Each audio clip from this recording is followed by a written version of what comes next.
Hi everyone, my name is Adrian Kelly. I'm the co-founder and director of instruction here at SLICGOLF. In today's video, I'm going to show you how to hit different curves and different shots just by changing your setup using the stack and tilt system to do it. Before I do that, do the YouTube thing, the like, subscribe, bell, click all the stuff, helps us out with the algorithm, gets us more content to you, whatever. Moving on to the thing. So in my last stack and tilt video, I talked about the baseline, establishing the baseline. If you haven't seen that video, go back and watch that one first before you do this one. Once you've established the baseline, which again, just a quick reminder, because we play to the side of the ball with a bent club, if we stay in our angle to the ground, that club will trace an arc. It'll go around the golf ball, makes little arcs. So the baseline is this camera. If I have everything in front of the golf ball, weight forward, hands forward, and I trace the arc, if I hit like this, we should hit a draw. That's our push draw. That's our push draw baseline shot. Now, a lot of people think stack and tilt means you only hit draws. That's not true. Stack and tilt's a system. You can do all sorts of different shots. You just have to understand what does what. So in the baseline, talk about arm alignments. If our elbow's pointing in, we'll call that 1, position 1. And then if it's at 45 degrees is 2, and up here 9 degrees is 3. For a baseline draw, we're going to load the trail arm at 3. We're going to set the lead arm at 1. And that presets the face close to the path. Okay, that's the baseline shot. So if you want to hit a draw, a baseline draw, you set up like that, and then we just hit it. Yeah, there's the draw. Now, what do we do if we want to fade it? Okay. We're just going to flip the arms around. That's the first thing we're going to do. So we're going to take, instead of being 3 and 1, we're going to be 1 and 3. Just like that. So I'm going to get my trail arm in front of my lead arm. Still keeping our weight forward and hands forward. That's going to preset the face open to the path. And then I can just make the same swing I've been making. And there's the fade. So already you've got 2 different shots. Now, I'm going to say this from a course management standpoint. I rarely think you need to hit anything other than your shot shape. If you're a fader, be a fader. If you're a drawer, be a drawer. Whatever it is you're doing, if there's no reason to hit it a different way, you shouldn't. And especially with the driver. With irons, sometimes you're in this situation, right? Let's say I've got a tree blocking me out. I need to try to get this thing around the green at least. I can't hit over the trees, they're too high. I need to fade it. Well, this is what we're going to do. We're going to get the arms at 1 and 3 instead of 3 and 1. Now, if I need a little more cut, I may take some of the shaft lean out. I may pull the shaft back a little bit. That's going to remove some of the draw. There's that little fade. Just a little left to right. And I'd say, okay, well, coach, I need even more fade. Okay, now we can start playing with our alignment. So instead of setting my feet square, I'm going to still do 1 and 3, shaft straight up. Now I'm going to set my feet left. That's going to shift my path more to the left. And then I'm going to set the face back to square to the target. Instead of being here, we're going to be here. Then from there, I can make a stock shot, and we're going to hit bigger fade.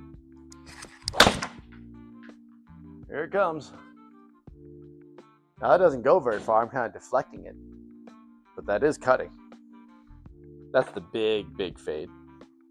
Recovery shot, right? We're trying to recover. We're trying to get around the trees, get around the green. Let me see if I can hit one a little more flush, but it's not really designed to be a flush, ripped shot. We're trying to just get around the tree.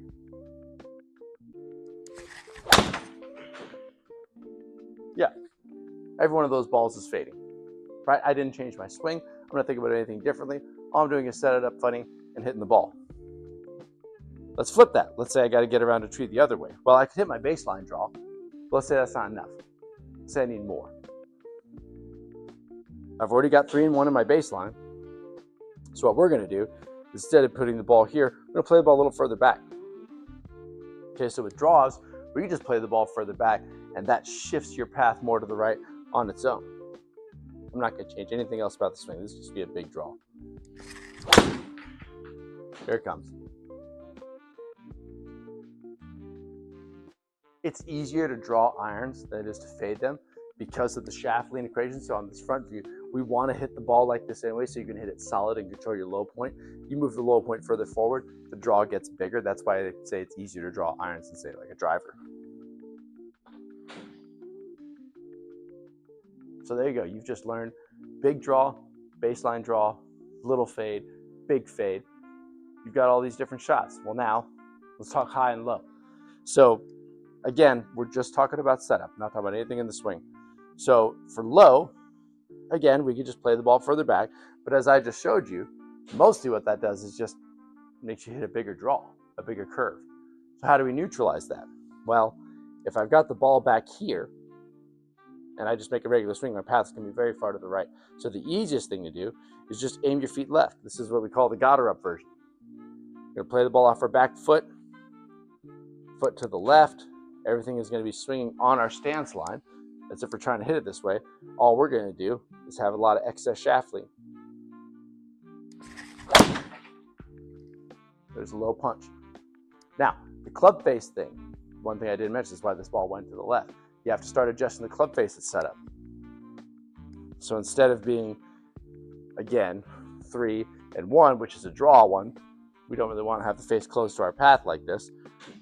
We're going to have the ball back, stance left, and we're going to go 2 and 2 in between. So 2 and 2, both elbows up at 45, shaft lean forward, ball back, and then from there, stock swing. Pretty low, punchy one. That one was pretty straight from both angles. Pretty good.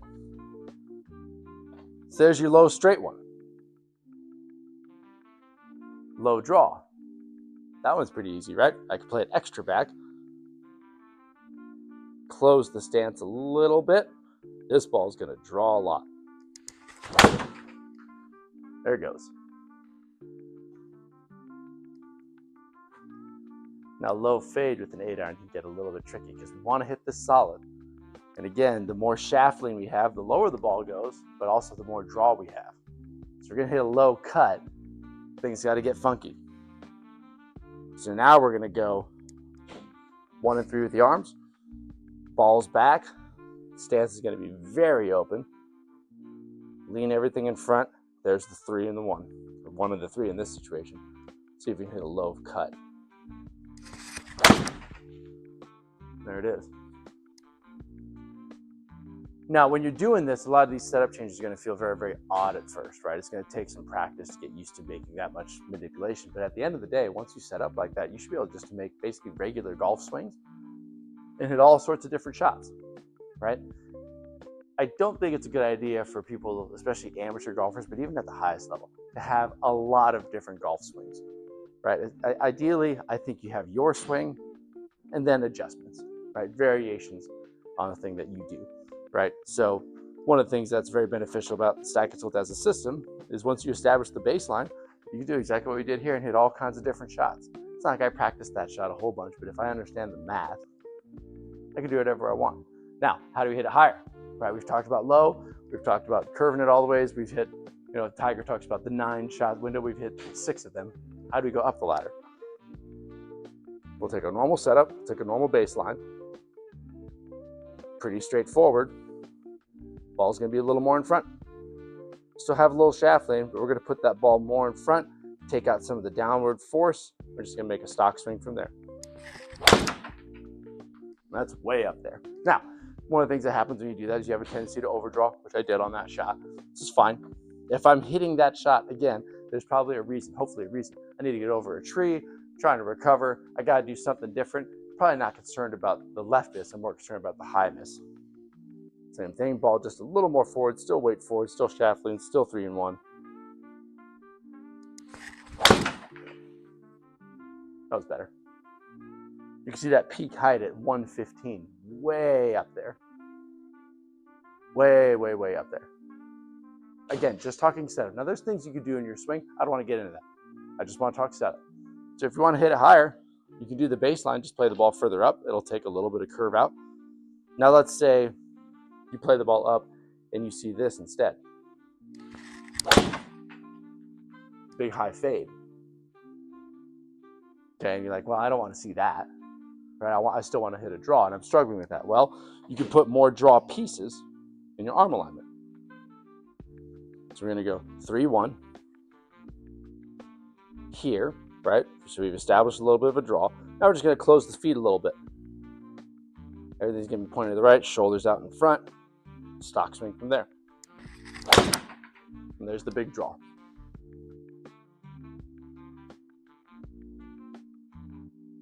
Pretty good. High fade. That one's actually probably the easiest one to hit, because again, we're removing some of the draw by taking the shaft lean out. So now we're just going to do that a little bit more. Hands behind the ball, still weight forward, ball still forward. We're going to have the hands back here, stock swing from there. Nope, 1 and 3. High fade.